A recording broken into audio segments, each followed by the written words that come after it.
everybody. My name's Carla and I'm an alcoholic. That was quite an introduction. And the way I see it is I'm just glad that somebody wants to see me again. That's a whole different deal. Will you please come to Aspen and speak at our meeting and join us for a weekend of fun and spirituality?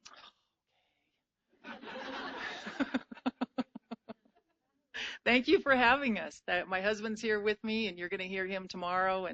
And I just love, we know Rich and Lauren. We've met them a few times, and we've met Chris a couple times, and I know he's a real enthusiast for AA, and I've never heard Heather, so I'm excited about that.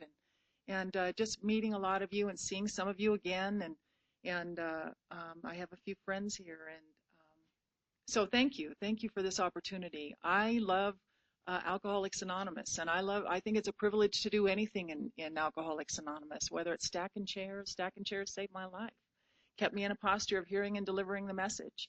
You know, they used to say there was another day of sobriety under every chair, and now I knew that wasn't literal, you know, but staying there, you know, I get to hear those one-liners, I get to watch the old timers, I got to see how this is done day by day by day, and so I'm just really thrilled to be here, and I love to share. I love to share my story. When I was new, I heard a lot of speakers over tape, and there were a couple of women that just knocked me out.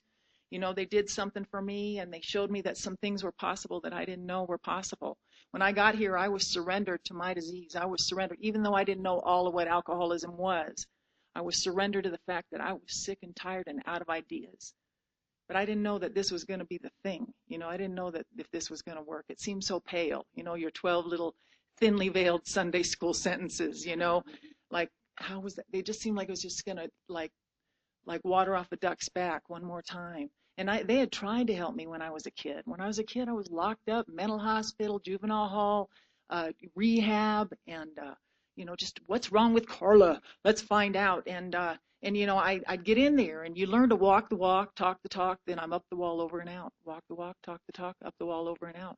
And I could do that in here, too. I could already tell you have a lingo. And, you know, you can get out here and look real good, real good. You know, you learn, yeah, I'm stacking chairs, and I'm stacking twice as much as you, and I'm making coffee. And while I'm doing that, I'm driving the newcomers around and holding the book. But after a while, you know, what I have to realize is mine is the head I go home with. Mine is the head I go home with, and that's where these steps came in. They said it's an inside job, and you taught me all about that too. But I had to stay real close. I had to stay real close. Like I'd get up and I'd go to work in the morning, and then I'd run to my meetings. And I was going to 2 and 3 meetings a day. I'd go to noon. I'd run out for lunch and go to noon meeting, and then I'd get out of work at 5 o'clock, and I'd be in the grocery store buying stir sticks and coffee stuff for the coffee commitment. And that meeting didn't start till 8 o'clock, but I was in that meeting at 5:05 because I was in the store. I was thinking of you. And that's how I learned about the absence of self-centeredness as well, or how I learned about self-centeredness anyway, was the absence of it. For just a few minutes, you said I had to get me off my mind, you know, and I didn't know what's self-centeredness? Am I doing it now? Is it on me? I don't know. I had the nerve to say things like, I can't be self-centered. I'm a mom.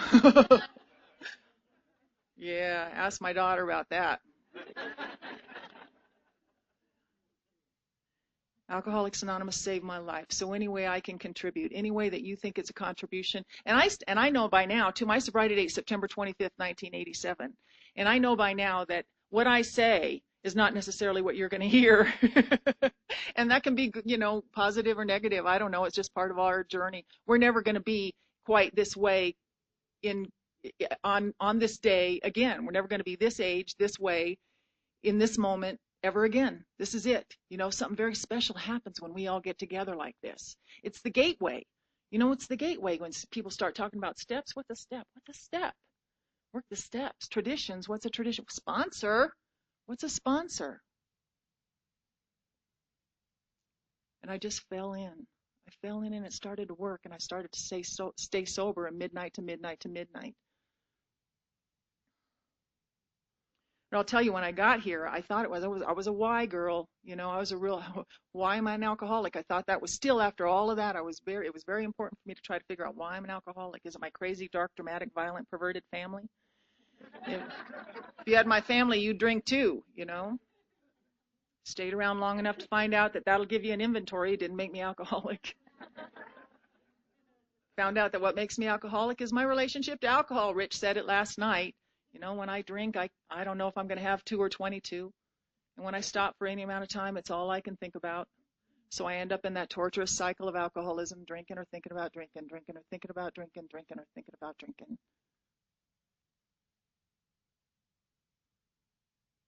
And I've been around here long enough now to see too. I mean, my husband's one of them. You know, he lived a charmed childhood. You know, nothing happened in his family that was out of the ordinary. You know, they sang and they laughed together and loved together. Still to this day, you know, I go over and I visit their family, and nobody had to read a book to find out how to love each other, you know, or go to class, how to be a parent. You know, they just did.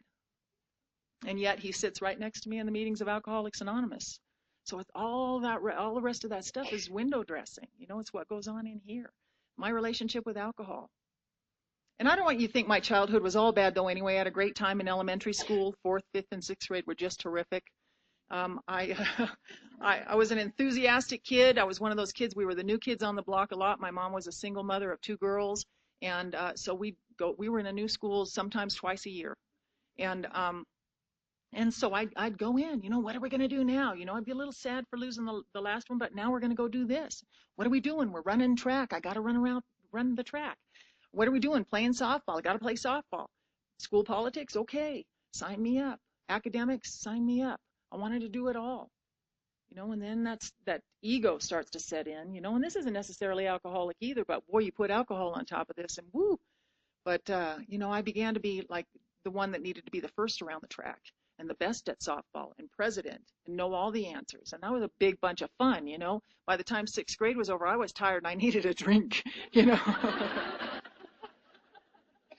Because when you're running the world and you're 10, that's a big job, you know.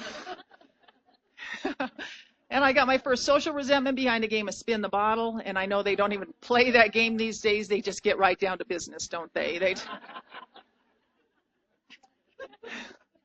I was at my friend Leonard's house, and we were a few boys, a few girls, you know, right before 7th grade, that summer, you know, everything's changing. You know, talk about chemical imbalance. Prepubescent teenagers, you know, that's chemical imbalance for you. And a few boys, a few girls, and we were passing around a bottle of his dad's whiskey. And these weren't the first drinks I ever took, but these were the ones where I really started to make the connection that alcohol would do something for me I couldn't do for myself. You know, alcohol, for me, became my higher power, did all the feeling for me. It did all the living for me. It did all the growing up for me. It was instant cool, instant smooth the edges off my life. So we're playing this game, and the bottle lands on me, and I went off into the bedroom with one of the boys, and we were both doing the same thing as far as I could tell. But when we came back out of that bedroom, they called him a player and me a slut. And I did not think that was fair. I still don't think it's fair if you want to know the truth. Every sponsor I've ever had has told me the fair is in Pomona, and it lasts 2 weeks. That's all you get. So much for fair. And I was just one of those kids, you know, a self-centered mind. You know, it never occurred to me to ask those pertinent questions like, do you have a girlfriend? Why would I want to know that? You know, so boys my age started looking at me funny, so did the girls, and I got a reputation I didn't understand, nor could I take responsibility for in junior high. And a reputation like that goes through junior high like wildfire. And again, that separation began to get deeper and wider and deeper and wider. And I'm the kind of kid who will fight for a while, and then I start to let go, surrender, let it go. And I'm also the kind of kid who had a deep wanderlust from the very, very beginning. I love to go. I want to go.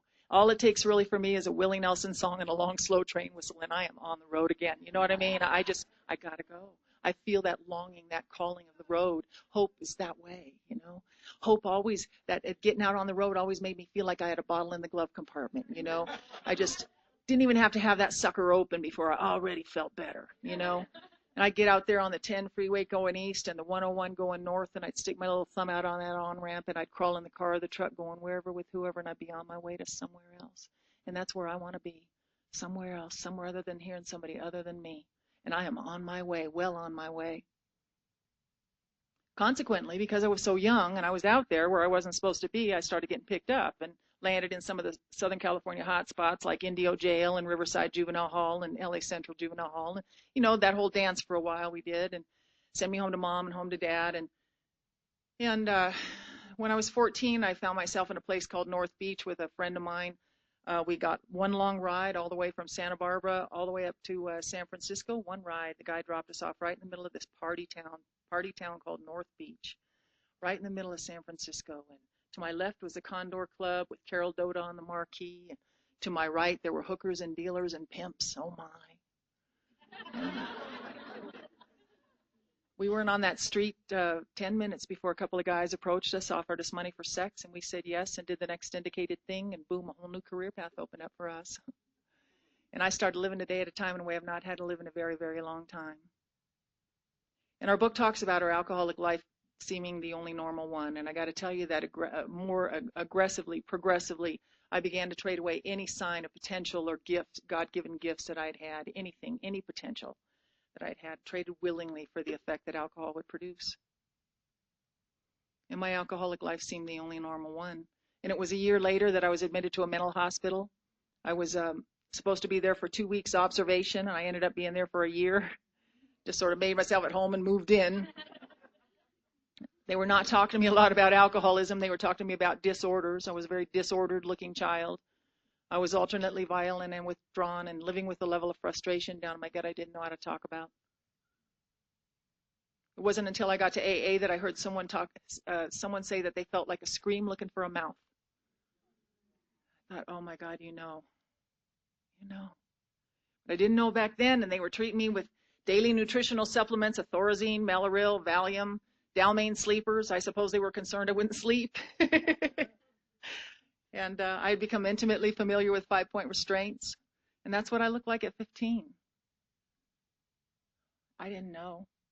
I got here almost 15 years later. I got to Alcoholics Anonymous finally sick enough and out of ideas enough and tired enough to pick up the tools you handed me, and I started to apply them to my life, and I started to get better. That's how I know I'm alcoholic. But Father Tom Weston always says you got to be pretty sick and twisted to find us interesting. Because again, seems weak. You know that happy birthday song, boy, that'll keep you coming, won't it?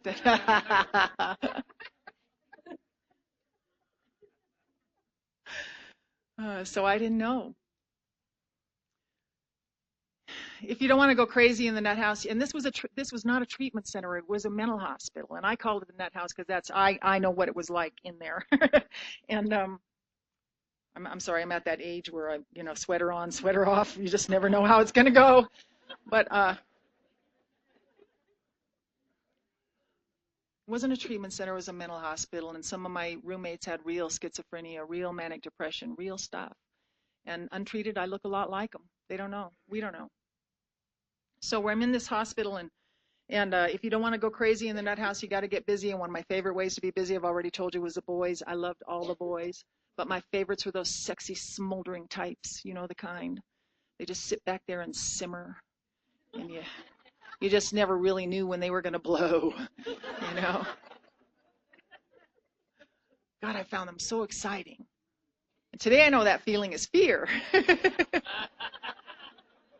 Trouble with guys like that in the nut house, though, is that they're always or usually hiding out from a junior prison sentence. They don't want to go to California Youth Authority. That's where they're going next. If they screw up, they're gone, and that's like junior prison for people under 18, and it's bad in there, So they're in the nut house and they're trying to lay low, but they can't.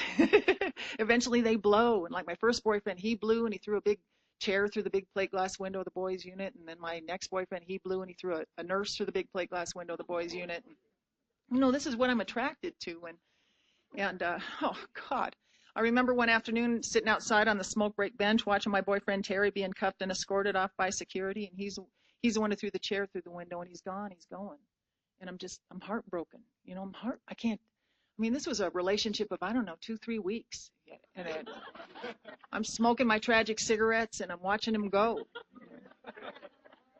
Channeling Greta Garbo.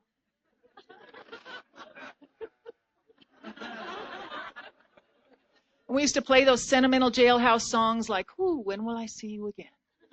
And press our little faces up against the big bay window and long for what we couldn't have across the way. Boys leaning up against their big bay window, longing for what they couldn't have. Isn't that where we live, too, in the longing? Isn't that where we want it? Right there in the longing. Never in the getting. You get it, you got to get another one. That's not enough. Right? It's in that longing. Right? Mm. So I'm sitting there, I'm smoking my tragic cigarettes, and just inside the girls' unit, I can hear Diana Ross singing at top decibel, "Touch me in the morning, then just walk away." You know, because I always thought I should have a soundtrack to my life. It just seemed like the music would swell whenever, at all the appropriate times, you know. It took me a long time to realize I was brokenhearted and blue before I ever had a real date.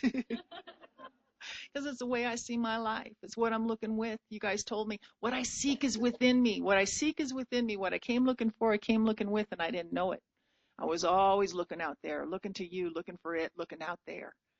You know, and the trouble with that was the eyes I was looking through. You know, I was always about half a bubble off what it was I thought I was seeing anyway. You know what I mean? I'd mistake arrogance for confidence. I'd mistake sex for love. I'd mistake brute strength for strength of character. I'd get it up in my hot little hands and it would dissolve where I stood because it wasn't it. I had to come to AA to learn that it's when I'm thinking of you, that gaping hole in my soul gets smaller. When I'm thinking of you, get me off my mind. Constant thought of others and how we may help meet their needs. I didn't know that. Going about it the best way I know how. Like I said, I told you I was supposed to be there 2 weeks. I ended up being there for a year. I went from the girls' unit to the co-ed unit to the unit where they put the patients they just don't know what to do with anymore. And somewhere along the line, I had begun to surrender to the thought that perhaps maybe I'm just one of those little nut house lifers that ends up, I get to get outside every once in a while. I am always going to end up back inside. Always, always. Every now and then I'd get thirsty enough and I'd find my way over the wall or under the gate or out that door. Stay out for a week or two and then come back in the front door because that's where I live. I live in the nut house. By the time I got to this unit a year later, I was a vision for you. I was no longer bathing or getting dressed because you don't have to do that to date in the nut house. And was cutting my arms. I had casts on my both arms up to my shoulders because I'd been cutting, and that was just a different way to change my reality. It wasn't about suicide. It was just about changing the reality, emotional release. No balance, nothing going on inside.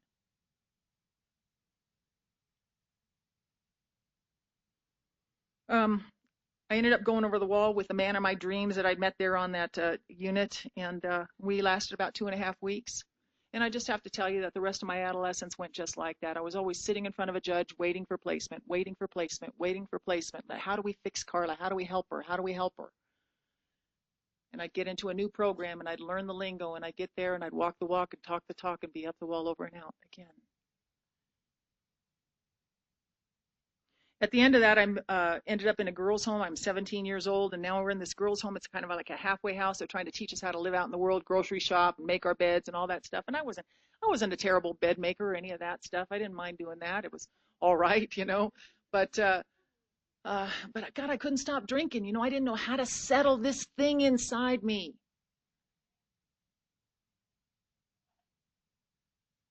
And everything I put into my body, trying to access that power greater than myself, because I believed in God,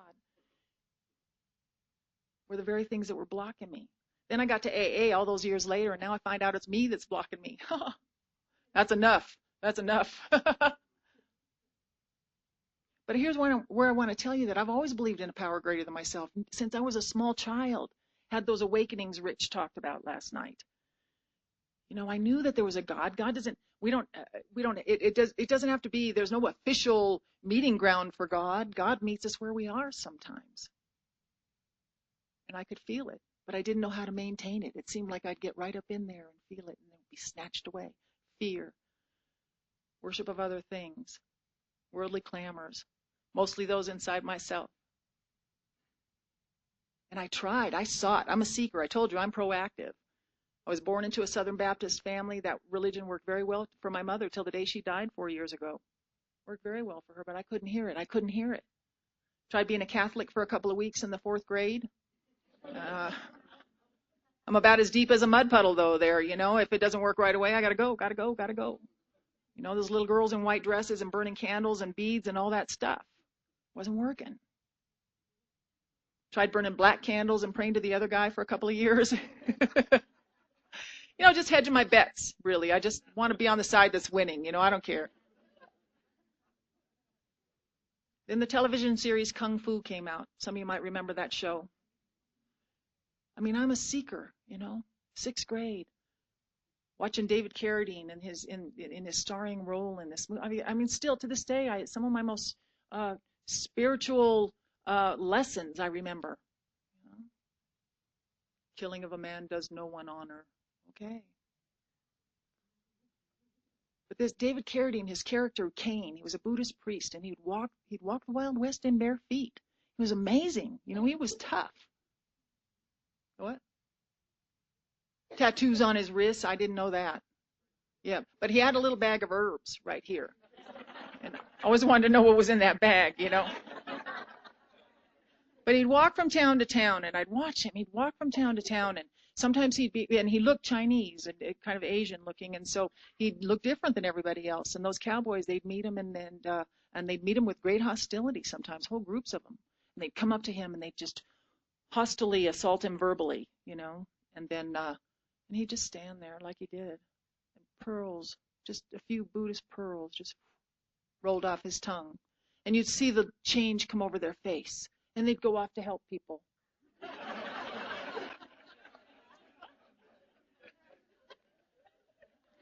That's power. There's something going on there. Then he'd walk to another town, and they'd meet him with great hostility one more time, whole group of guys. This time they'd assault him physically. And when they did that, he kicked their butts.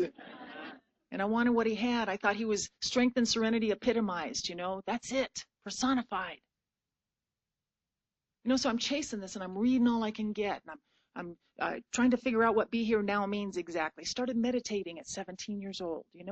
It's there. There's, when the student is ready, the teacher appears, and all this stuff, but I couldn't touch it. Couldn't touch it because I kept drinking, because I was drinking and putting that layer of cellophane between me and anything good that I could want in my life, in me, that I could learn. I kept putting that layer between us. And I met my roommate, and she was on the same page. She was on the same page spiritually as I was. We were seekers, and we sought through. By that time, my idea of a higher power had developed into something like a combination of what I thought the 60s might have been had I been out there in them. But I was 12 in 1969, so they were over by the time I got out there. But I used to watch TV, and I watched them. I mean, they marched. Those people marched. They didn't take crap. They stood up. They stood up. They sang songs, and we will overcome, and they, it was powerful. There was the music of the 60s, the Grateful Dead, Crosby, Stills and Nash, Blind Faith, Traffic.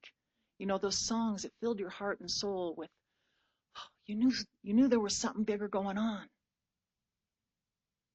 So my roommate and I were talking to our friends, and they said, you got to go to Oregon. They're all up there. We said, okay, out the second story window, that girl's home, down the tree, and into Randy's truck, and off to Oregon where God might be. And, little by little, we see things, but I can't bring them into my life. I can't implement them completely because I see them. They sound like good ideas, but I can't do it.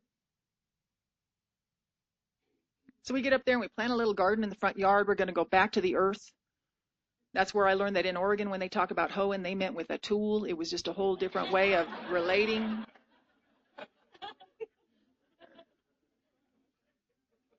Two things happened while I was up there that I couldn't see. Certainly, and our book talks about that too. Most of us showing signs and symptoms of alcoholism long before we're ready, willing, or able to do anything about it.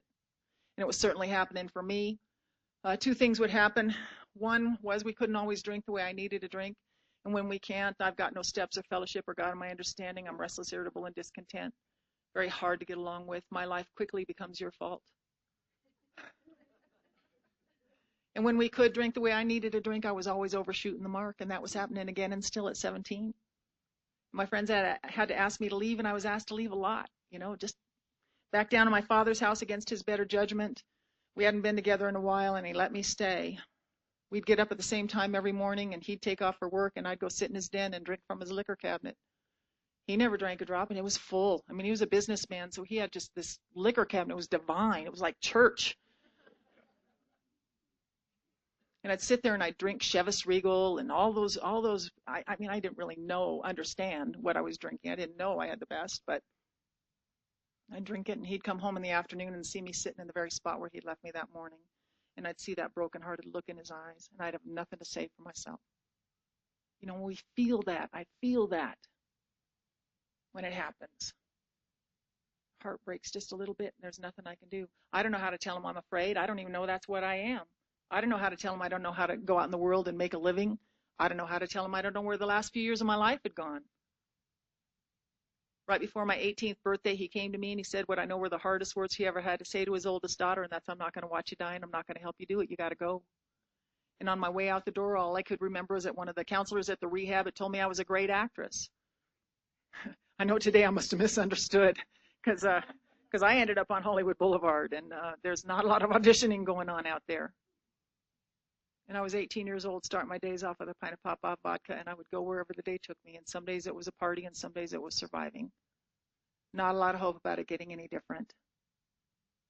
A few months into that, I met a man walking down Hollywood Boulevard, and I saw the light in his eyes, and I didn't realize it was orange sunshine, but we hit it off, and I moved in with him that night, and I didn't even know his last name. And 6 weeks later, he's asking me to leave, and I still don't know his last name.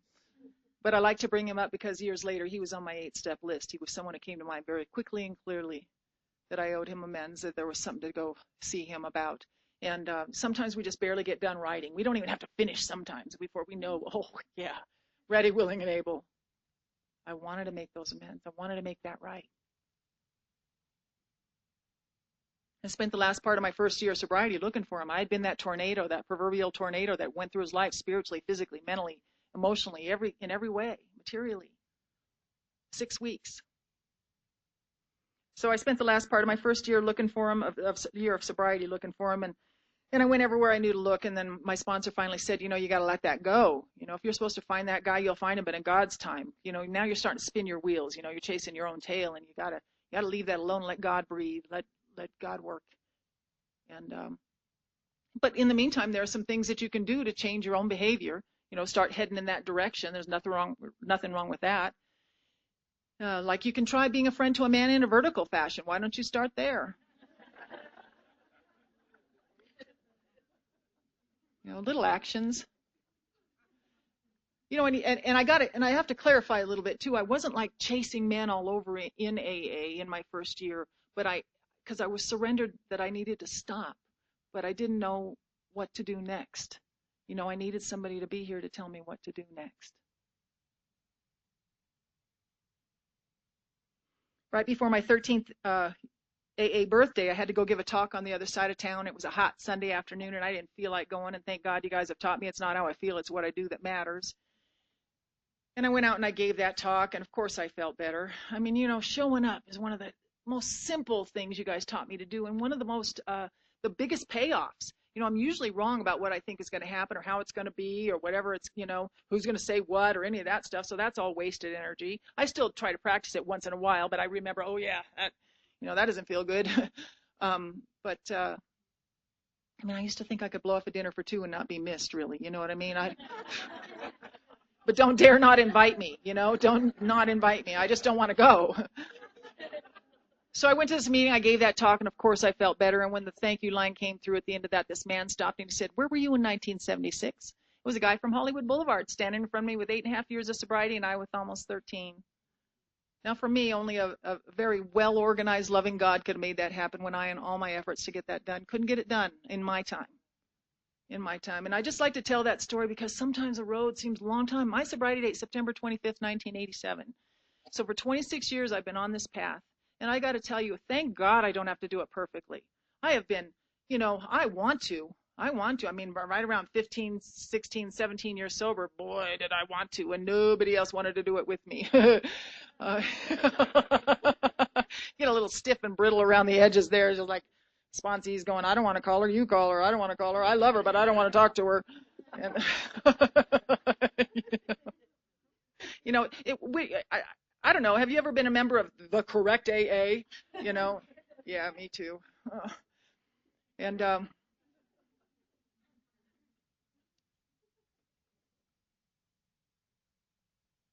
I like to tell that story because it reminds me when I can't see that far ahead of me and it gets a little a little blurry, a little foggy, and I can't remember the last time something came together. It just seems so, there's something big going on. It is. And my friend Rachel used to say, "You're in the middle of a miracle so big you can't see the sides of it." And I think, "Oh God, please."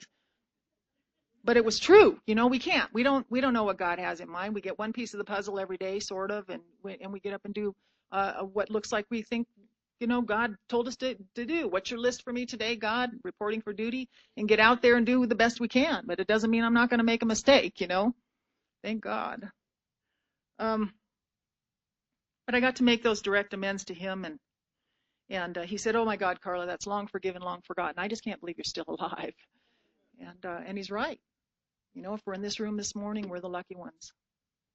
We're the lucky ones. Somehow, some way, we've managed to slip through that window of grace one more day to come in here and sit together and recharge and regroup and see what we can go back out there and pack into the stream of life. What we can give instead of take. At some point, I had to start taking actions on my own behalf. I don't know how long you can stay sober on fellowship alone. I don't know how, we were talking about that earlier today. I don't know how long I can stay sober on your share, on your sobriety, on your experience. At some point, I've got to pick this up and do it myself. And it's going to be messy. God, I loved it. Vince Yo used to say, you can't be afraid to look bad in Alcoholics Anonymous. The more fun way is to, you can't save your ass and your face at the same time. That's better. I mean, I identified with that.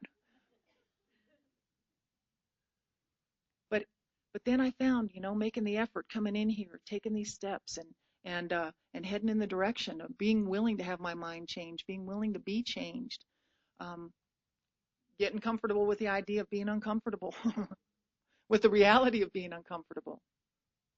And I couldn't schedule AA into my life like some aerobics class. I couldn't do that.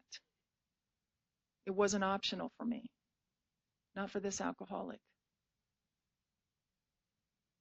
I wanted to be so many things, and I'd be drinking, and I'd see people doing simple things, riding bikes, or living their life, mowing their lawn. Moral and philosophical convictions galore. I can't live up to them, however much I'd like, however much I'd want to. I want to be that. Got to be this. I want to be there, stuck here.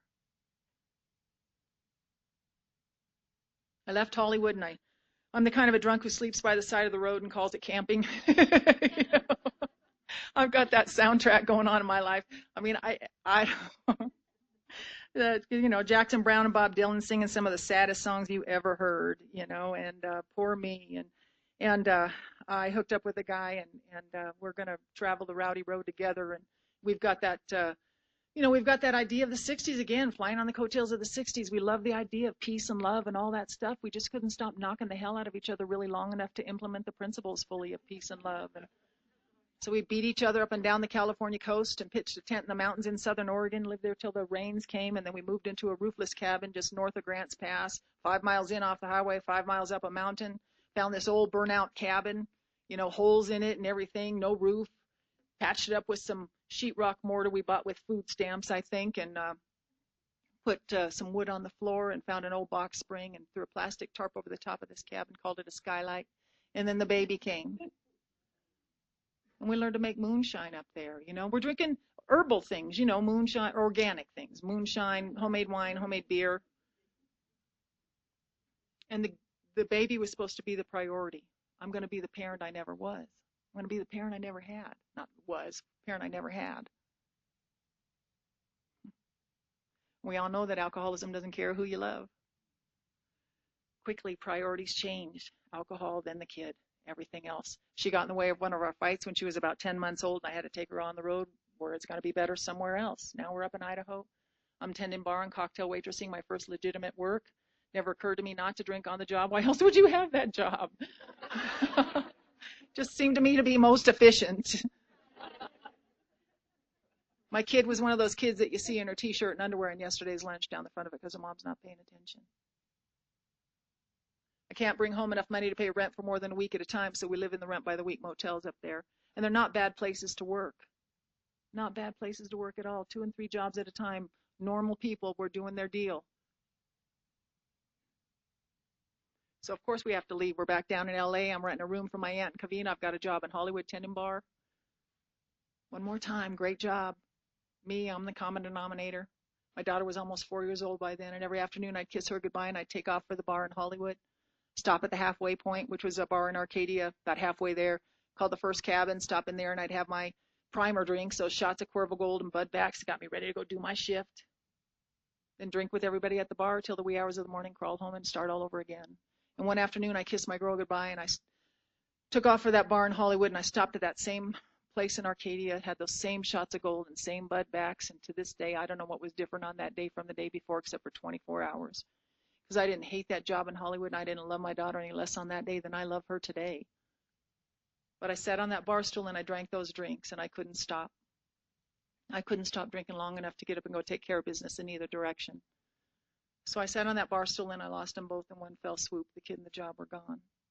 And I stayed and I lived off the kindness of strangers there in that little area in Arcadia for about a month until I fell into another job in another dive bar, and I'm going to try it again, right? Fresh start, fresh start. It's got to be better. I met the man I'd marry. Thought maybe if I made my life look like yours was, it's got to be this business. If I get off the street, it's got to, change. Get inside the apartment. New life, fresh start. He and I got married about the time we should have split up, and we moved into that apartment. We became the neighborhood entertainment, and we settled our arguments with a shotgun, and that's how that worked. Whoever got to it first wins. My first exposure to AA that I knew, I've told the story for a long time, and then I've thought, over 26 years, I remember, oh my God, exposed there. Oh my God, heard about AA there. Oh my God, knew somebody in AA there. Oh my God, and never, like water off a duck's back. Never saw, not me.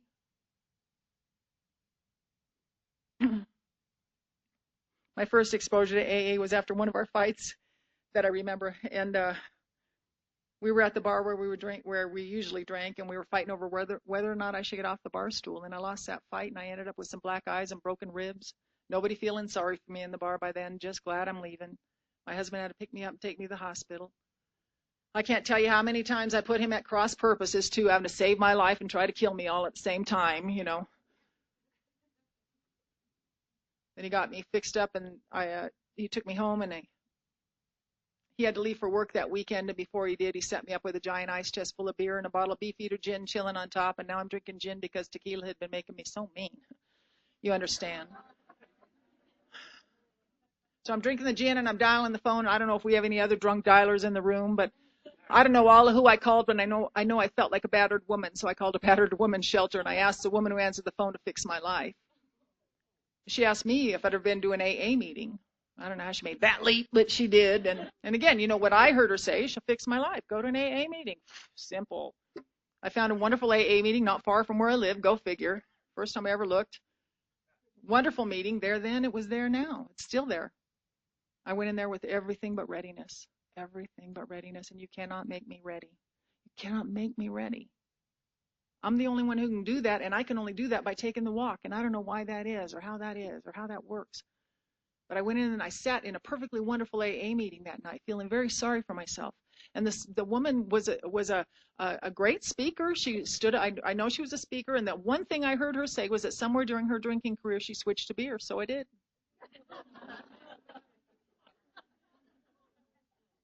The representative from Alcoholics Anonymous said she switched to beer. Because beer's not really drinking anyway, is it? I think it's more like a breakfast food, It's got those hops and barley and wheat, and it's really a whole grain breakfast food if you want to know the truth. Not sure we shouldn't go without it. Just kidding. If you're new, I'm kidding. So I drank beer, and that allowed me to drink for another year and a half. It gave me the illusion I was controlling my drinking. It allowed me to get a little further into my day before I fell over. Cases and cases and cases of beer. And I still can't manage my life. Can't control it. Can't control my drinking. It's all falling down around me. I got a little job answering phones for the city. Perfectly wonderful job. It was about a year before I got sober. perfectly wonderful job, and fresh start. I want to do well. I didn't want to go out and destroy everything I touched. That wasn't my intention. I I wanted to do well. I wanted to have a few, like just mellow out and have a real job, mow the lawn. Sometimes in the morning I'd try to get to work without having those morning drinks, those drinks that stop the shakes. When I could make it to work without taking those drinks, it'd be all I could think about. I'm either drinking or thinking about drinking, drinking or thinking about drinking. Maybe I can make it to the break. Maybe I can make it to lunch. So it was that torturous, torturous year. One more time, one more Saturday afternoon, the cops are in the driveway one more time, the neighbors are peeking out the window one more time, one more scene, one more time. Our friend Mickey says it's not so much the yets that bothered him, it was the oh no, not agains. Oh. I'd gotten the kid back for better or worse for about a year and a half. She was almost 10 years old by now. She's standing over in the corner in her mismatched clothes and her unkempt hair, and she got that look of fear in her eyes one more time. Nothing I can say. I didn't wake up that morning thinking, let's do this. Woke up in the morning thinking, if everybody will just be cool, we can have a good day. My husband left for the last time. The cops left. They took the gun. Everybody's gone. It's me and the kid and the booze, and I can't stop drinking. I see my life falling down around me. I'm in a much better financial position than I've been in a long time. I'm living indoors on a regular basis. I got a little car out there in the garage. I've got this job I'm hanging on to by a thread, but I'm in kind of the normal world, which was a big goal of mine for a little while. I don't know why. I guess I thought it meant normalcy or something, but I can't stop drinking. My first sponsor told me if I wanted to affect a conscious contact with a power greater than myself, I could start by counting the coincidences that happened in my life. And one of the first ones I could count was that I had moved in next door to a woman who had 5 years of sobriety in Alcoholics Anonymous. She had seen and heard that whole deal go down, and a couple days later she came and knocked on my door, and she brought me a big book and a 12 and 12. She sat on my couch and she told me her story. She was just a woman properly armed with the facts about herself, and in her story I could tell she used to drink like me. And over the last year I'd seen with my own eyes that she wasn't drinking anymore. What impressed me more about that was it didn't seem to bother her that she wasn't drinking. And that got my attention. I don't know how you do that. And after she talked, I don't know if this is going to work for me, because untreated, when I've got no steps or fellowship or God of my understanding, I've got no booze. I feel like you've stripped the coating off my wires. I feel oversensitive and underloved, and I don't know what you meant by that or why you looked at me that way. And my head closes in on me from there. So much so, when I've got nothing standing in between me and that first one. Even though I look at that drink and I know by then on some level, on some intuitive level, I can't guarantee if I'm going to have 2 or 22. Even though I know that window of relief has gotten smaller and smaller and smaller. Even though I know I don't have to invite trouble anymore, it comes to visit unsolicited. I'm going to have nothing that stands between me and that first one, and I'm going to have to take it. And then it's on. So again, I don't know how her 12 little thinly veiled Sunday school sentences are going to have any effect. And it was about a week and a half later, I just didn't go back and buy any more booze. The kid was somewhere else, and I just didn't move. I was in my apartment, and I didn't move. And I started to get sick, and I got sick, and I shook it out, and I sweated it out, and I saw and heard things that weekend and into Monday and into Tuesday. By Tuesday afternoon, I was stark raving sober. I went back to my neighbor instead of the store. That's the first left turn I took instead of right. Went back to my neighbor instead of the store, and I asked her what to do. She sent me up to a meeting in Sierra Madre, California, where it wasn't far from where I lived at the time. That became my first home group. I went up there and I sat way back by the exit sign by the door, just in case. The hope I heard came in the form of small talk. For whatever reason, I don't know why it was, but it touched my heart. You guys seemed to care about each other. You were asking each other dumb questions, like, how you doing? You need a cup of coffee? Did you get a cup of coffee? Did you get a big book? Do you have a big book? Do you need a ride? Didn't you have a job interview yesterday? How'd that go? How's your lawn, Joe?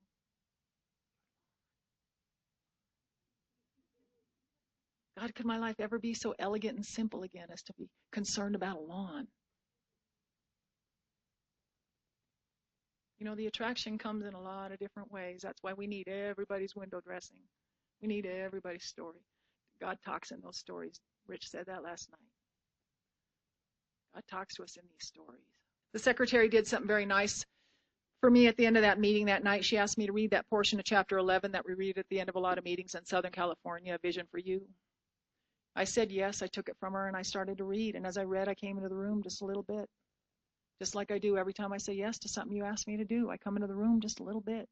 And when I come into the room, I get to hear the message again. I'm in a posture of hearing and delivering the message. I never know who's going to be walking past me with that one liner. It's going to set me right again. I never know who's walking behind me, who's going to say, God, if Carla can do it, maybe I can too. I got a sponsor, and the only requirement for that sponsor was the fact that she hadn't had a drink in 12 years, and I don't know how you do that. I could get an idea about 20, 30 days and stuff, even as difficult as that was. But does this thing work for 12 years, 22 years, 30 years? Does it really? And she took me under her wing, and I started to take the steps with her. And I was going to 2 and 3 meetings a day. I just felt safe with you. You know, I just felt safe. I didn't know how to do it. I was showing up for work every day, and I was doing all that stuff, but I didn't know. I didn't know if I was just gonna, you know, my friend Sia says, I didn't know if I was gonna drink behind my own back, you know, if it was just gonna slip in there, you know, and that horrible obsession to drink didn't leave me till I was about 9 months sober and in the middle of my amends. You know, I saw a lot of people come in here and say, oh, the obsession to drink has been lifted. Oh, good. But I'd wake up in the morning. You guys taught me how to get from the bed to the coffee pot, or the bed to prayer first upon awakening, but then to the coffee pot, and then to the shower, and then to the car, little by little by little, baby steps, one by one by one.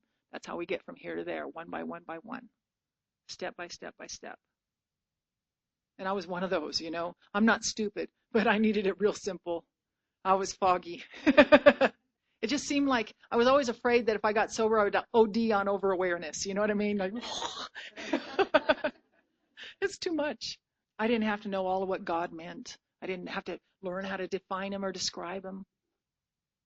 I just had to turn my attention in that direction and be willing to believe. I knew there was something, and I was willing to relinquish whatever stood in the way. I didn't know all that stood in the way. I didn't have to. I didn't have to be any more than I was when I got here. I didn't have to know any more than I knew. God met me where I was through you. I made that first round of amends to my family when I was about 9 months sober, and I got to tell you that to this day, there's not a member of my family who'll stand in the doorway and say, please don't go to the meeting. Never happens in my family, and they are the first texts I get and first phone calls and cards and everything that I get on my sober anniversary every year.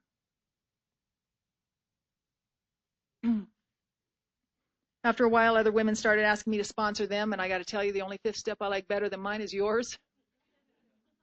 Because in your eyes, I see redemption, and I see forgivability, and I see lovability, and I see hope where I don't always see it in myself. I see growth where I don't always see it in myself. I think something very special happens when two alcoholics share at that level. It's a reminder. When the light comes on in you, it burns brighter in me. And I'm a big believer you got to give it away to get it.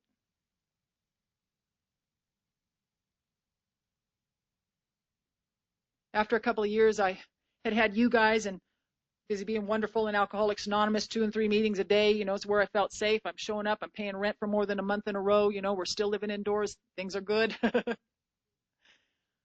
My daughter was almost 12 years old, starting to come home at all hours of the night, beat up and bloody. She'd been jumped into a gang and starting to find her sense of family and camaraderie out in the street, and I was getting scared for her. It was time for me, right up front, and see this I didn't know until you know, right? Right up front on page 19 in our book. Doesn't wait till the end. It says right up front on page 19, a more important demonstration of our principles happens in our homes, occupations, and affairs. And if I'm only doing it in these rooms, I'm only half doing it. So I had to stop going to 2 and 3 meetings a day, go to 1 meeting a day, go to work, go home, and be a mom to that kid, even though I didn't know how to do that. And I had a lot of help in Alcoholics Anonymous. You know, I had to come and tell you that I was still hitting her. I was still controlling her by hitting her. I was at least the parent that I had always had, if not worse. stone cold sober.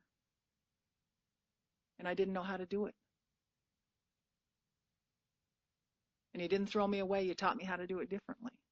So I had to put her in a treatment center. She was in this, there was this experimental thing going on for kids who were going through the things that she was going through, and there were, as well as adolescent alcoholics and drug addicts. And she was there for 6 months, and it was for me to show up. It was for me to show up and offer her my availability, whether she wanted it or not, whether she ever wanted to have a long-lasting relationship with me or not. It was for me to make those amends. It was for me to offer that to her. And she was there for about 6 months, and then she got out, and she wanted to go live with her dad for a while, and it was for me to step back and go pick her up on my weekends and shut up about what I thought of him. And we got better. We started to get better. Little by little. You guys taught me mountains are moved a spoonful at a time. Every day I get up and give it my best spoonful. She got out, and now she's living with her dad. And, I got to tell you that I had to discover in Alcoholics Anonymous that just because I'm working 12 golden steps doesn't exempt me from the trials and tribulations of a regular life. We're not a different species. We have a different condition, but we are not. We are human. And stuff happens. Stuff happens to people who never drank. They get cancer. They get sick. They fall off things. They get in car accidents. They get killed. Things happen. 5 years of sobriety. I come home from the gym one night, and I went to bed and woke up in the middle of the night, and there was a man standing over my bed with a knife to my neck and his hand over my mouth, and he said, "Don't say a word or I'll cut your head off." And he took the telephone cord and he tied my hands behind my back, and he raped me and he robbed me that night in my room. And I'm 5 years sober, and by that time I had a much bigger God than I got here with. I got to tell you, I got to simplify when I got here. I told you about all those disjointed ideas about God that I'd had. However true or good or that they might have been, I couldn't get a hold of them, till I got here. When I got here, I told this lady, Susan, about my ideas, and she said, "Why don't you just call him God and let him get as big as he needs to be in your life? Why don't you start there?" And then I saw in the book where it's talking about the second step, the chapter to the agnostics, and it says, what was our choice to be? Is God everything or is he nothing? If God's everything, there's nothing else. There's no place in the world that I am that God is not. No place in the world where God is not. So in the middle of the night, there's a man on my back, and I don't know how this is going to go. And I know deep inside that things are as they should be. They're going to go as they should be, even if I don't like them. But I know I get to trust, and I got it, and I have to surrender it. I to this day, anything I don't like, anything I don't understand, it's got to be surrendered. It's got to be given up, because I don't know. I don't know. I got to say a prayer for my daughter that if something happened to me, maybe somebody will be with her when she has to hear the news. And I realized a couple of weeks later that was only Alcoholics Anonymous that would fit me to be of the presence of mind to say a prayer like that at a time like that. It just wasn't in me at that time or before that. And he was there in my house or in my apartment for a few hours, and then he finally left out the same window he'd come in. And it turned out that I knew him. I'd watched him get sober 30 days before I did. I watched him get his life, his wife, his kids, and everything back. And then I watched him join the church and leave AA behind. And when he went out like that. And what I chose to learn from that is that while the big book tells us to be quick to see where religious people are right, this is where I learned the terms and conditions of my alcoholism. This is where I learned that I'm not one of those people who can go home after a Sunday sermon and have a glass of wine. I come here and I remember that, and then I can go anywhere I want to and worship. In addition to, but not instead of, Alcoholics Anonymous for me.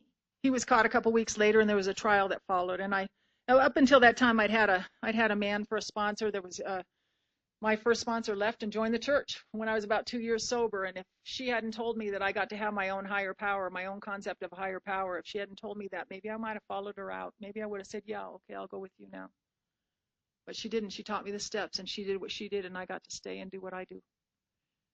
I don't know if she's still sober or not. I haven't heard from her. I mean, they don't necessarily, have to go drink, but I don't want to take that chance. This is where I found it. This is where I came alive. My whole life, my whole being, everything I have and am and do today and get to see is based on a foundation of Alcoholics Anonymous. And at first glance, that might sound a little bit limited to you. But for me, it's brought everything. I was ineffective, and I couldn't do anything. I couldn't go anywhere. I couldn't do anything twice in a row on purpose.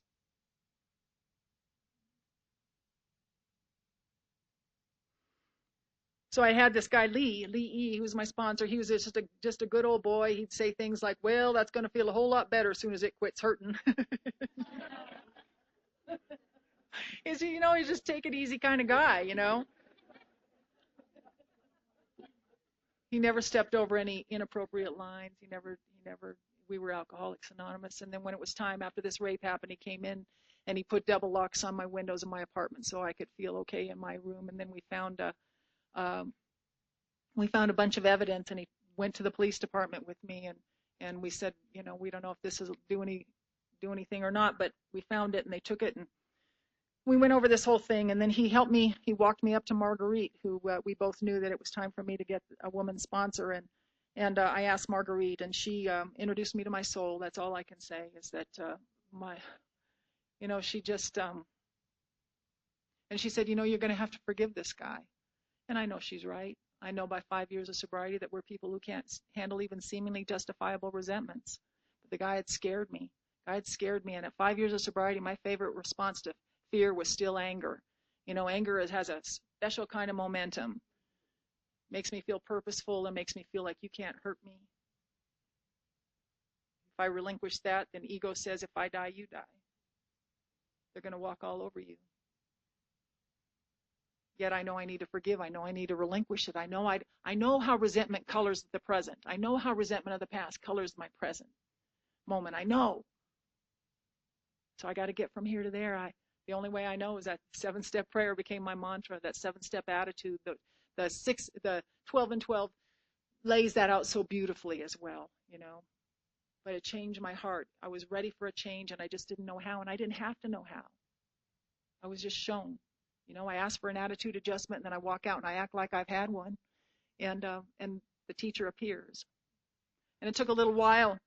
There was a trial that followed, and as part of the defense, they had a lot of the guys I'd known years before get up and testify as to who I used to be, including my ex-husband. And that's the mark I'd left on him, was the fact that he was more inclined to testify on behalf of the rapist than he was for me.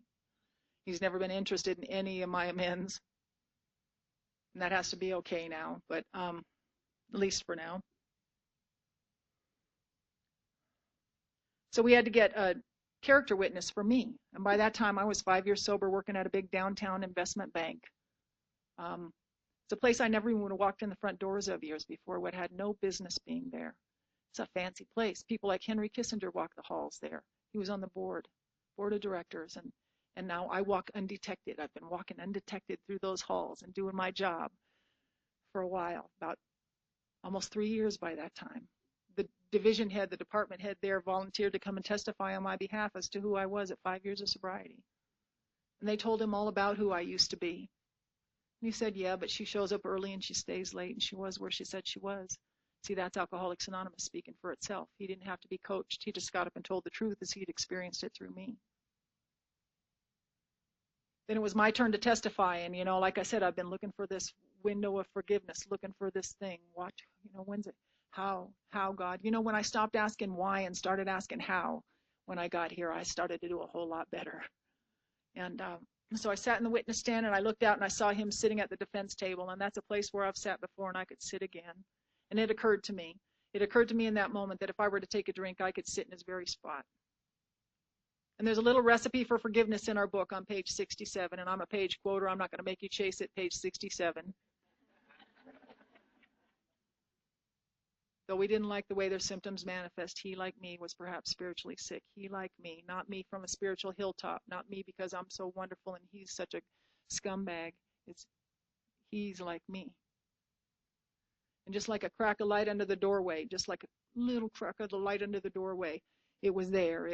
The willingness came, and I began to be able to relinquish bit by bit by bit the fear and all the stuff that had me all tied up. And it took about 1.5 years for the nightmares and all of that stuff to dissipate, but they did. And I didn't have to look at a man in front of me through the experience that I had had with him.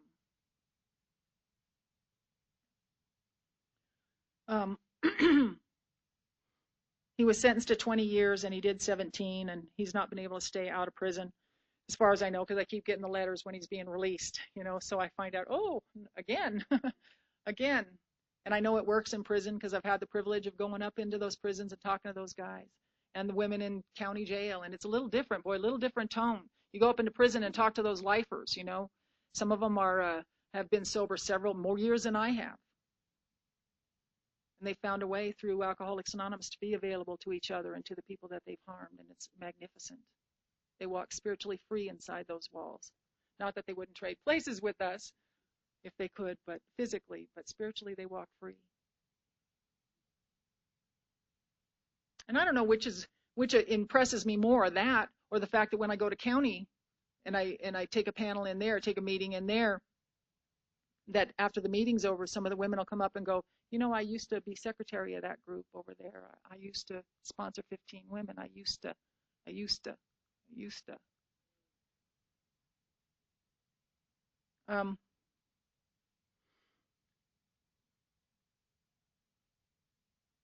Made a lot of mistakes in sobriety, you know. A couple of years later, hooked up with a guy. 6 months to get him in and 2 years to get him out. You know, that kind of boyfriend. And you know, I had a lot to learn in here. You know, all I heard somebody say was that, like, it's you know, it's probably going to be somebody completely different than you're used to. So he was all spiffed up in his suits and ties, and I didn't know that other women had bought him all of that stuff. I didn't know that. I just and I didn't know that he was coming to me for his next bill, you know. I didn't know. But I thought, all I knew is that I wanted to work real hard, and the more stuff and you know, I don't know, I felt like I came by it honestly, but I thought the more established, the more money I make, the more power I get, the more if I buy a house, if I look legit. I think that was it. I wanted to look legit.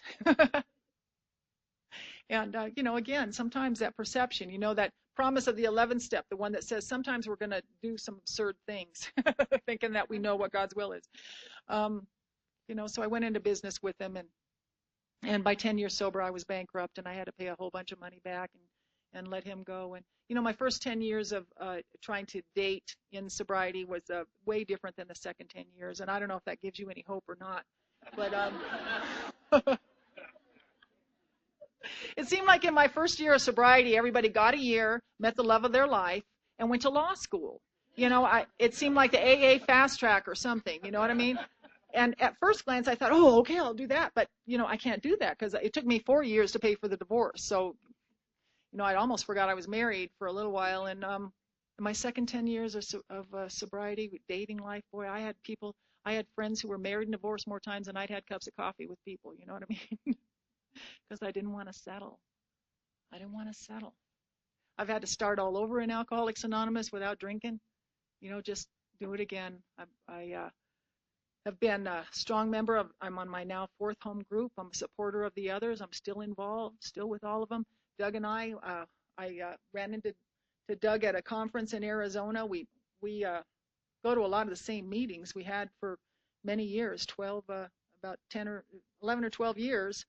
We'd known each other, and then at 21 years sober and 51 years old, we were speaking at a conference in Arizona, and we ran into each other and just started talking, and that was a conversation that hasn't stopped yet. You know, we were married a couple years ago, and so glad that I didn't get here and start tapping my foot, you know, waiting for that one to happen. You know what I mean? 21 years. And if you're new, you know, I just want to tell you that, you know, it's easy from this podium. We wrap this story up in an hour or so, you know, like some bad chapter of Law and Order. You know, we got the Law and Order and boom, we're good.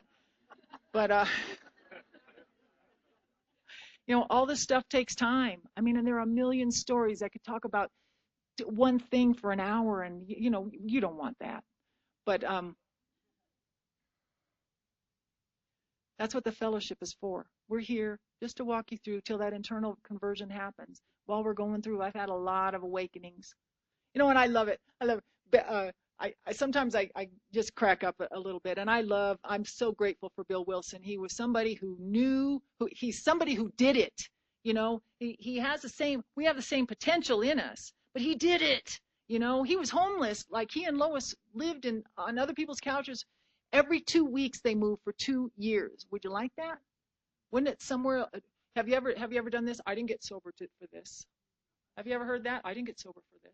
But they did it. you know. So I love Bill Wilson, but sometimes I thought he, you know, overspoke a little, just a tiny little bit, you know.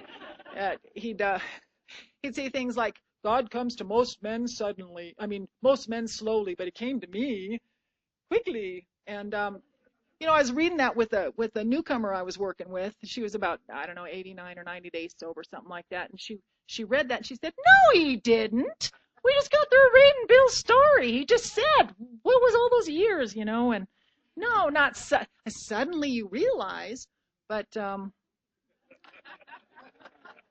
just saying, you know, and if you can rely absolutely on anything they say about themselves, I don't think you've been talking to enough people in Alcoholics Anonymous. We read it with a little bit of a light hand sometimes. I got to tell you that my dad doesn't have to sit up nights anymore watching the news to make sure his daughter's name isn't on the list of the victims of the serial killers of the day. He sleeps well and he knows why. You know, he loves Alcoholics Anonymous, and I come from a family where my baby sister died of suicide at 17. My baby brother died of drug addiction at 30 years old, and my last remaining sibling lives in Wisconsin, and she's drinking herself to death. She can't stop. She just had a double mastectomy, so she has every reason in the world that any normal heavy drinker might decide, oh, you know, I can't heal very well if I still drink, and she can't stop drinking. She can't stop drinking. And so she feels alone, and she can't call. She can't return my calls. Even though I don't call her and say anything anymore about Alcoholics Anonymous, I call her and I ask her how she's doing, and she can't call me back. And my dad was talking the other day. He said, yeah, I talked to her because she'll call him once in a while, and he was telling me that she felt scared. She told him she felt scared, and the chill went down my spine.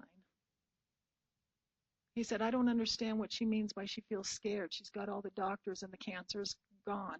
You know, they're doing radiation and chemo now, but the cancer's supposed to be gone. I don't understand why she's scared. And see, if you're an alcoholic like I'm an alcoholic, you know why she's scared, because she's met that moment. She's met that moment where she doesn't know if she can't live with it or without it. She's met that moment and she's scared. Those were the last words my baby brother said to me laying on his deathbed. I'm scared, sis. And sometimes I think God's just good enough to just let him go home. Let him go home and start again. My mom was one of the hardest. You know, she about 2 years before I got sober, my baby sister committed suicide, like I told you, and it took her all weekend to die. And while she lay on life support in a West Covina hospital, the family gathered in the waiting room, and I'd go out to the parking lot in the van where the booze was, and I'd drink, and I'd go back into the waiting room, and I'd just rake my mother across the coals and talk to her in a way a daughter should never talk to her mother, especially when her baby lay dying in the next room. And I don't know how you make amends for that, except that I started by calling her once a week and when I got sober, and trying to find out how I might add to her life instead of take. And she lived out of state, so I had to make a concerted effort to try to get me and the kids and the grandkid up. And oh yeah, my daughter had a kid when she was 16. She and her boyfriend came home, and they looked at me with that funny look, and I told them they were pregnant, and they nodded. And I got to be present at the birth of my first grandson, and now I've got two, and we just sent that oldest grandson off to college. But my mom and I got real close over the next few months, and it didn't take long. My mom wanted to be real forgiving, and she never knew her condition. She died 4 years ago of end-stage liver disease, and she never saw it coming. The doctor was her friend. The doctor was her favorite higher power. I got some of my best dope from her medicine cabinet, and she never knew it. She never knew it. She couldn't hear it. The doctors give them to me. The doctors gave that to me. I got to tell you, man.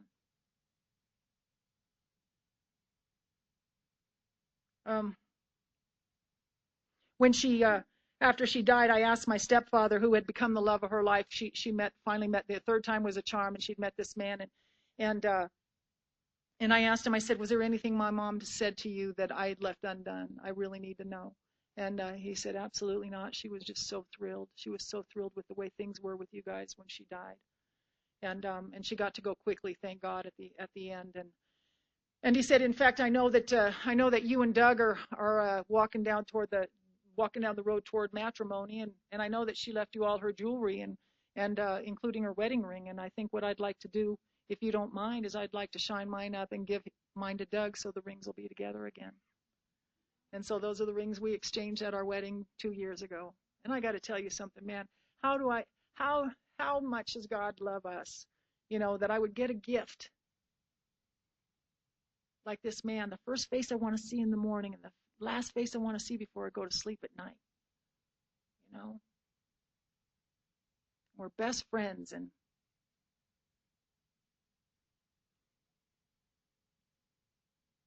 we laugh. And our house is built on love. Our home is love. We have an AA home. We started a group up here in our community, up where we live, and it's beginning to flourish and have a life of its own. And life is good. I'm going to end with this.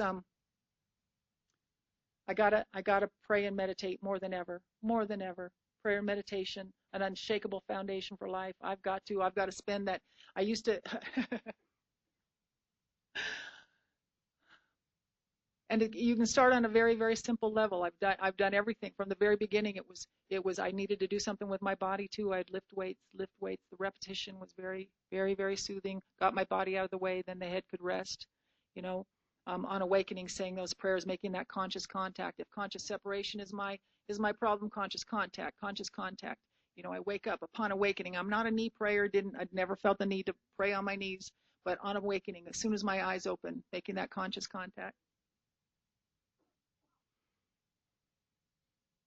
And I've done everything from surfing to or falling in the water is what I did, and rollerblading. You know, it's just me and the dolphins and the ocean. You know,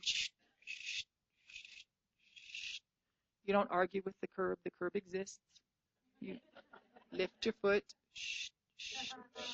Still the mind. You know, then the sitting meditation. Sitting. I left that I was in that investment banking career for about 20 years, and I walked away. The world was in a mess, and I knew I wasn't educated enough to fix it, and I couldn't be a part of it anymore. I just knew as we grow, we begin to see the things that we need to relinquish that are in the way. What's in the way of a better relationship with you, God? What stands in my way of a better relationship with you? And I went in there and I resigned, and it sent me on an adventure, you know, and just because, you know, we think that we're going to do this big grand thing. I mean, it didn't feel like a big grand thing. It was a very quiet letter of resignation, and I walked away, and I did no big drama. But, you know, you kind of feel like, okay, I'm going to trust God, and in a couple of weeks I'll have a job. And it wasn't like that, you know. It was a long road of adventure. I mean, I drove a limo, and I sold insurance. I was that girl, you know, for a little while. And so anyway, and now I'm working part-time at Home Depot. Complete. Oh, my God, fell into place. What hours do you want to work? I work Tuesday, Wednesday, and Thursday. So I get to travel for Alcoholics Anonymous and work with others on the days that I'm not. I got 4 whole days to do that. You know, put me in a position. Always put me in a position, God, where I'm most useful. And even though, and I did not like it. So this is, I told you all that.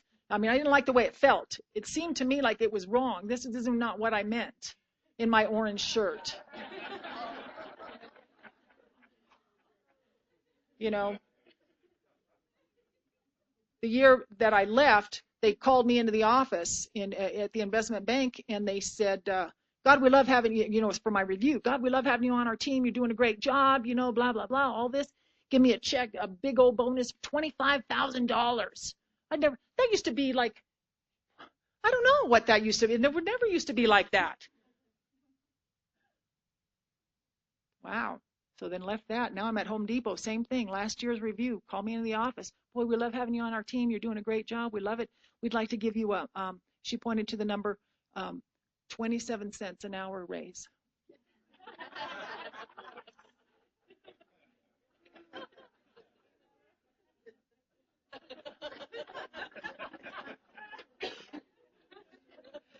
And I said, oh, thank you. Because I've asked for an attitude adjustment, you know, I've asked to be changed, you know, and I know this is, intellectually, it sounds right, but I don't like it. You know what I mean? I don't like it. There are mice running out underneath that thing and spiders and stuff. And anyway, so I said all that to say, it scared me. I was up at 2:30 in the morning, not getting any sleep. Scared me. I'm in a dark place, dark place. Alcoholics don't need to be in this dark place for long. Whenever I get in that place of where I'm feeling spiritually unfit, things start to, I don't know. So I got to make that deeper effort, bigger effort. The awakening has to continue. And thank God Bill kept writing. You know what I mean? Language of the heart, emotional sobriety, the next frontier. Practice step 11, he says, with more fervor than ever going into his 20 years, right? Into that decade. More than ever, more fervor than ever. So I promise I'm going to be done in a minute. So I had to practice, start with the sitting meditation again. Just sitting quietly, 20 minutes in the morning, then I had to add the 20 minutes in the afternoon. And I started to change. I started not to believe the delusions first that were going on in my head, and then the delusions stopped coming. And now they come less often. And I don't mean they didn't come period ever again, but I mean, with that intensity. And things began to change, and I began to be able to be part of this team and be happy about it, and to start to enjoy my life and to see, this is where I get to be, so that I can be places like Aspen on the weekend. When I make that conscious contact in the morning, I get to feel that joy of living, the joy of living like my little pit bull puppy, our little pit bull puppy used to feel when she'd get up in the morning. Anybody got dog people in here? I know we do. I know we got them walking around here this weekend. But I wake up in the morning, and when we fostered her for about 6 months, and I wake up in the morning, I go get her food, and I'd set down the food in front of her. It was the same kind of food she saw last night and yesterday and the day before that, same food, right? And she'd look at it and look at me and look at it and look at me, and she'd be like, oh!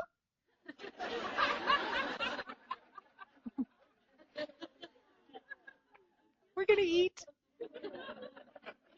Then she'd finish eating and she'd run into the bedroom where Doug and I were, and she'd see it, look at him and look at me and look at him and look at me, and same faces she saw last night and yesterday and the day before that, same faces, just be like, oh, it's you!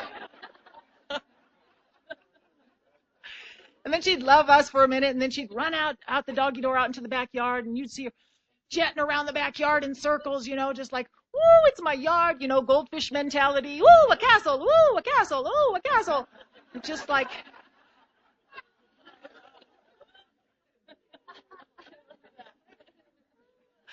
The joy of living in this moment, the moment I never wanted to be in before. I always wanted to be a moment from now or a moment ago. Not this moment. Can't be here. Too big, too bright, too vulnerable, too much. Now it's the only place. It's where the God is, And when I do that, upon awakening, I make that conscious contact. I get to get up and walk into my life and embrace my life. Ask God for his list for me instead of giving him mine. And I get to experience, not doofus, goofy joy, you know what I mean? Not stupid, but that thing that we know, that we know. Potential, like, what if this goes well? That was not my first thought for a long, long time. What if this goes well? When I don't, and I blow past that little prayer in the morning, that little conscious contact, when I blow past that and I go straight for the coffee pot, I walk around and I'm thinking of my list for God instead of asking for God's list for me. Before I know it, I am sitting in front of Facebook looking for a fight. You know what I mean? Defriend.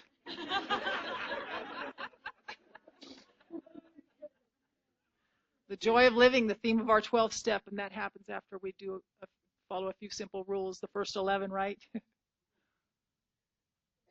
If you're new, I hope you stay around. And if you've been around a while, I hope you up the ante a little bit. The awakening continues. It has to. Thank you for my life.